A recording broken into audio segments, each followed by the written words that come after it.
Caleb Ross's horse suddenly came to a halt, letting out an uneasy whinny. "What is it now?" "You are old, but still so sensitive," Caleb muttered. Then his eyes suddenly froze. Up ahead, beneath the branches of a lone old oak standing in the middle of the empty land, a human figure was swaying in the wind. As he got closer, his heart sank. It was a young Apache woman. A deep rope mark wrapped around her neck, her body covered in bruises. Suddenly, the girl shuddered for a brief moment, and that was when he realized she was still breathing barely. "Oh Lord," Caleb whispered, his hands trembling as he pulled out his knife to cut the rope. Her limp body collapsed into his arms. "Can you hear me?" he asked softly, shaking her shoulder. But only the wind replied. Her breathing was so faint, it seemed as though it might vanish at any second. Without hesitation, Caleb took off his coat and wrapped it around her freezing body, then lifted her onto his horse. "Hang in there. This is not where our story ends." As the sun set, the two silhouettes, a lone rancher and a woman left for dead by a noose, slowly disappeared down the dusty red road. The small wooden cabin sat silently in the middle of the arid prairie. Inside, the firelight from the hearth flickered across the darkened walls, casting shadows on the pale face of the woman lying on an old bed. Her breathing was still very weak. Caleb sat beside her, his calloused hands resting on her forehead, feeling the burning heat radiating from her skin. "You have to make it through this fever," he muttered, his voice hoarse as if speaking more to himself than to her. For 2 days, he changed the water, laid cold cloths on her forehead, and brewed herbal remedies using plants the Apache had taught him about many years ago. Every time she gasped for air or trembled in a feverish daze, he sat close, holding her cold hand gently in his. On the 3rd day, her eyes opened deep, guarded, and alert. She tried to sit up, inching back toward the corner of the bed, as if afraid he might hurt her. "Do not touch me," she said, her voice raspy and broken. Caleb stayed still, raising both hands in front of him. "I am not here to hurt you. You were hanged. I just cut the rope and brought you back here." She stared at him in silence for a long moment, her breath still heavy. "Why?" "Because I could not just stand there and watch," he answered, then slowly turned back toward the fire. In the days that followed, she kept her distance. Every time Caleb stepped closer, she would look down or turn her eyes away. But the trembling had stopped. When he brought her a bowl of warm porridge, she quietly accepted it. When he handed her his coat to keep warm, she gently draped it over her shoulders without saying a word. One night, as the wind howled outside the door, she spoke for the first time. "Do you live here alone?" "Yeah," Caleb replied slowly. "It has been a long time." Silence fell again. But this time it no longer felt heavy. Perhaps even she did not realize that the fear in her heart had begun to crack, little by little. And as for Caleb, he could not quite explain why. But he knew he wanted her to stay. Many days had passed since the day Caleb cut that fateful rope. The fever had broken. The bruises had begun to fade. But the eyes of the Apache woman, now he knew her name was Naira, still held something heavier than death itself. They lived side by side under the same roof. He worked out by the horse stables, while she quietly hung clothes or tended the fire. The first few conversations had started to feel more natural. Occasionally, when Caleb brought in a bowl of hot soup, she gave a slight nod. Sometimes, he would catch her gaze lingering at the doorway, staring off into the distance, as if searching for a buried memory. One afternoon, as the wind howled and the sky took on a copper-red hue, Naira suddenly spoke. "Do you want to know why they hanged me?" Caleb paused from splitting wood and turned around. "If you want to tell me, I will listen." She was silent for a long time before she finally began. "Because they believed I could not bear children." The words dropped into the room like a stone breaking the surface of a still lake. Caleb said nothing, just looked at her, letting her continue. "In my tribe, a woman who cannot give birth is believed to carry a curse. I tried, I prayed, but the years passed, and my womb stayed empty." Her voice trembled, each word cracking under the weight of memory. "He, the one who once swore to protect me, was the first to call me useless. Then they beat me, tied me up, and hanged me like an animal." Caleb stepped forward, slowly and gently. as if afraid to wound her further. "No one has the right to do that to you." "But they did," she replied, her eyes locked on the fire. "And many times, I thought, maybe I deserved to die." Caleb shook his head, his voice low and rough. "You are still alive.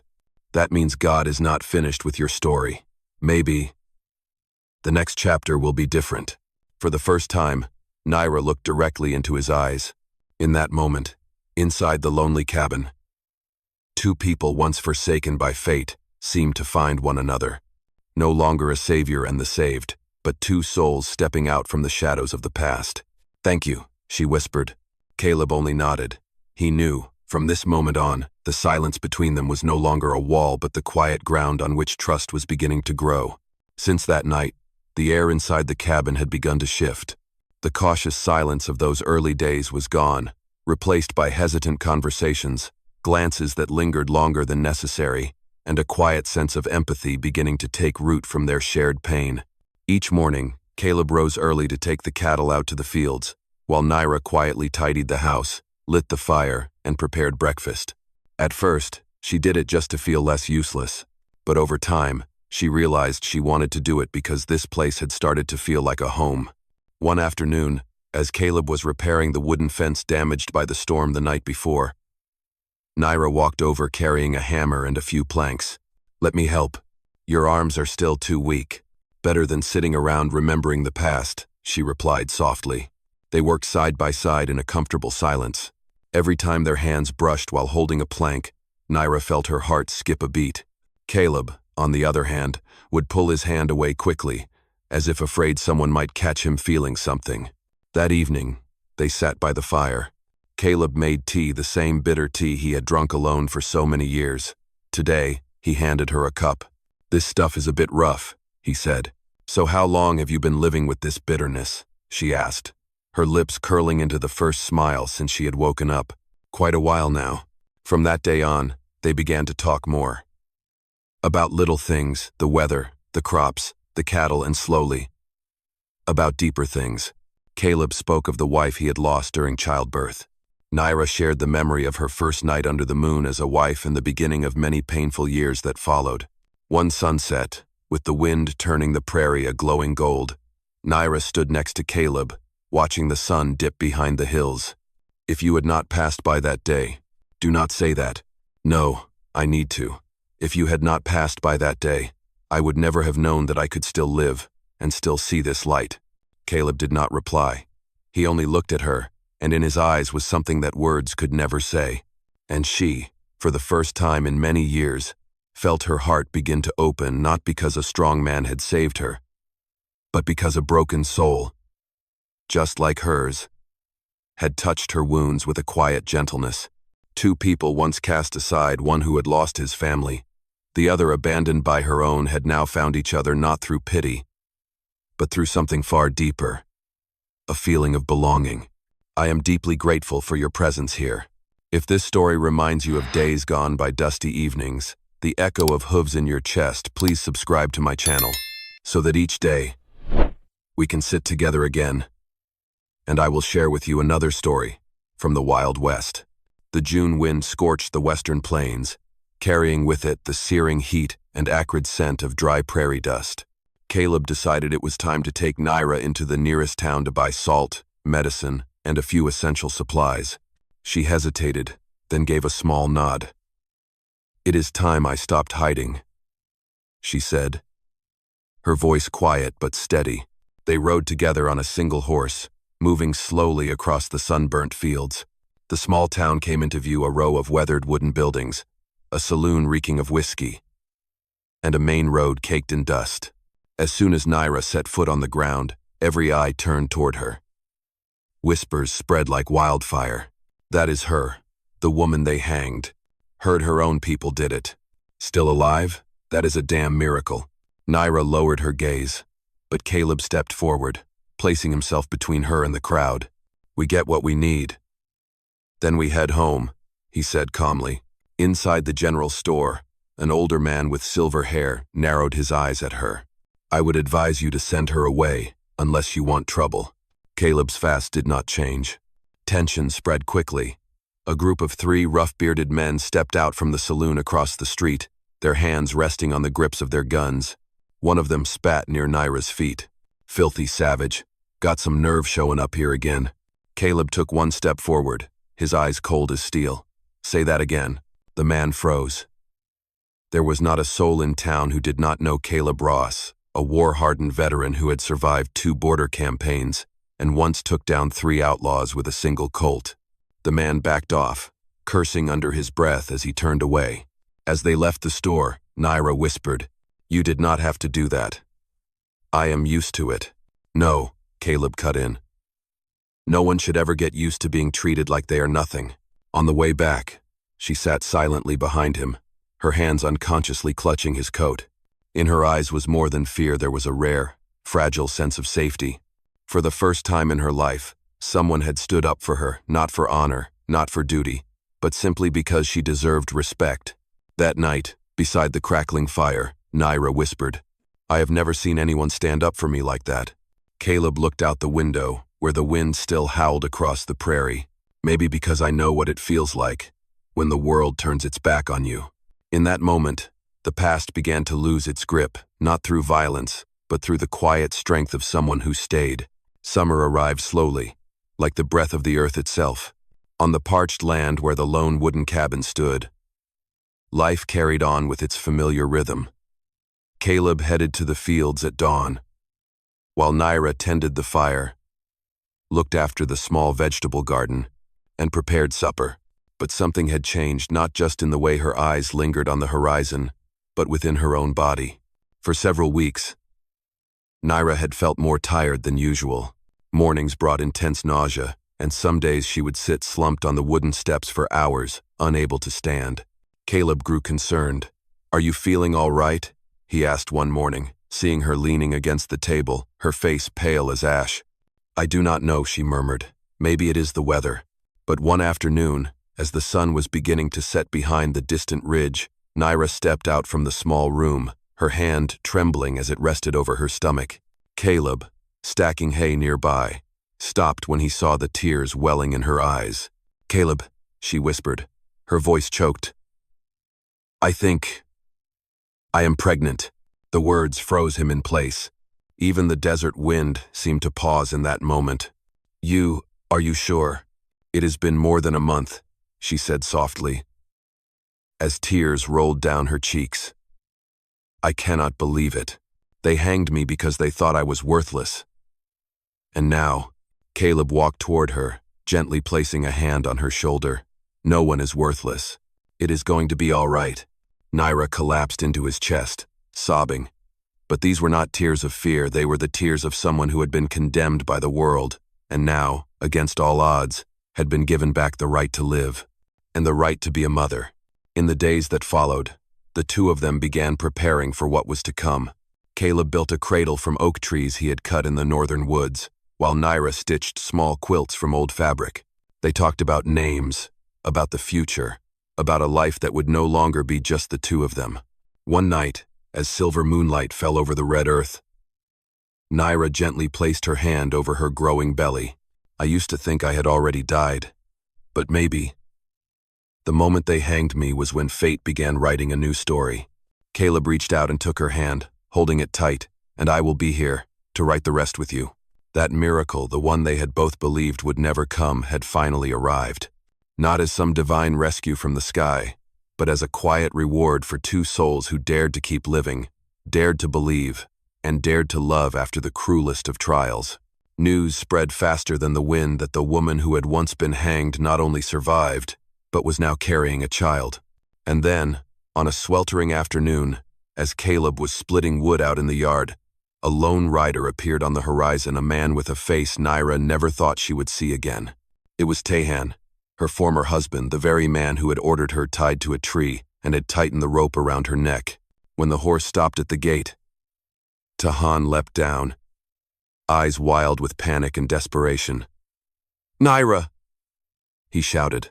She stepped out from the porch, one hand resting gently on her growing belly, her face calm as if he had never existed. "I heard. You are carrying my child." He fell to his knees, voice cracking. "Please come back. That blood is mine. The tribe needs an heir. I beg you. Come home. Naira stood silent for a long while.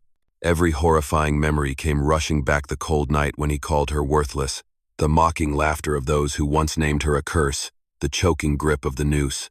She took a deep breath and stepped down from the porch. I died by your hands, Tahan, she said, her voice as cold as steel. This child was not conceived to save your bloodline. This child is here to begin a life that I choose. Tahan leaned forward, hand reaching out as if to touch her. I beg you. If not for me, then for the child. A sharp thud cracked through the air as Caleb grabbed him by the collar, yanked him backward, and slammed him to the ground. You beat her. You hanged her like an animal. And now you come crawling here to beg. His voice rumbled like thunder. Tahan scrambled to his feet, but Caleb landed a punch that sent him sprawling back down, blood dripping from the corner of his mouth. Get out, Caleb growled, and do not let me ever see you anywhere near here again. Tahan rose, shame and fury burning in his eyes. He cast one last look at Naira before mounting his horse and riding off, leaving behind only the fading echo of hoofbeats and a cloud of red dust. Naira turned to Caleb, eyes shimmering. Thank you. Do not thank me, he said quietly. You saved yourself. In that moment, Naira felt lighter than she had ever known. The past had come knocking and she had refused to open the door. For the first time in her life, she had chosen herself and the man who had stayed when the whole world walked away. Autumn arrived as gently as a breath after a long storm.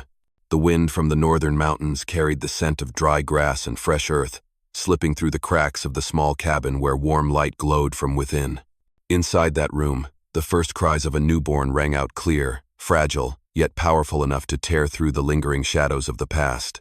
Naira lay back on the wooden bed, her face damp with sweat, eyes closed from exhaustion but glowing with pure joy. Caleb knelt beside her, hands trembling as he received the tiny life from the midwife's arms. A baby boy, with warm brown skin like his mother's, and gray eyes exactly like his own. Welcome to this world, Caleb whispered, tears running down cheeks weathered by years of wind and dust. Naira smiled faintly, gently brushing the baby's cheek. What will we name him? Our son will not carry anyone's past, he said, eyes fixed on the child. He will have a new name, like the beginning we chose. The days that followed passed in a kind of peace neither of them had ever known. Caleb rebuilt the fence, added a horse stall, and dug a new well near the house. Every afternoon, Naira sat on the porch cradling her baby, singing lullabies in the Apache tongue, telling him stories about the sky, the wind, and the spirit of the land.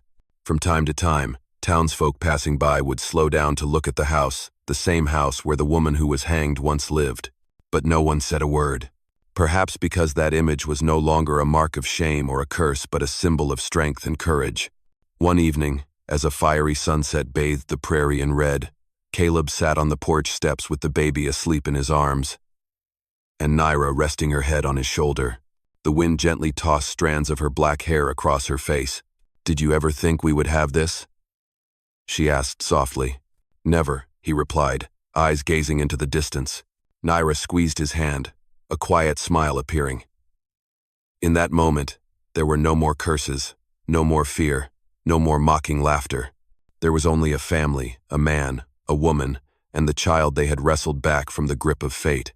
On the land where their past was once buried, a home had risen not built from wood, nails, or stone, but from love, courage, and the choice to never turn back. And as night fell, the light from that little cabin still burned a flame that would never die out in the harsh heart of the West. Dear friend, love is not something born from the past, it is the choice to stay, even when the storm rages on. And when two souls, once abandoned by the world, still choose to hold each other's hands, that is the greatest victory over fate. In the end, I hope you find peace and happiness, wherever life may take you. I love you all, the cherished audience of Wild West storytelling. Let me know how this story made you feel. Leave a comment down below. Type 1 if you loved this story. And do not forget to subscribe to the channel for more gripping tales from the Wild West.